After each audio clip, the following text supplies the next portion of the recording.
Hey all 3 நாளாக மதுரையில் evening ஆனால் செம்ம மலைக்கு சூடாக டீ வித் கிறிஸ்பி சமோசா பண்ணலாமா?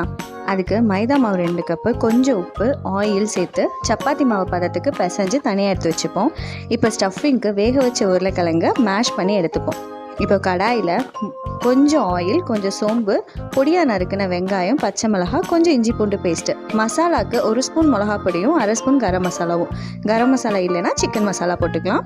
அடுப்பை ஆஃப் பண்ணிக்கலாம். இந்த ஸ்டஃபிங்கை ஆனியன் சமோசாக்கும் வச்சுக்கலாம். இப்போது மேஷ்டு பொட்டேட்டோவில் இதை சேர்த்து மிக்ஸ் பண்ணி வச்சுக்கலாம். ஊற வச்ச மாவை சப்பாத்தியை விட தின்னாக தேய்ச்சி தோசை சட்டியில் போட்டு 2 பக்கமும் லைட்டாக வேக வச்சு எடுத்துக்கலாம்.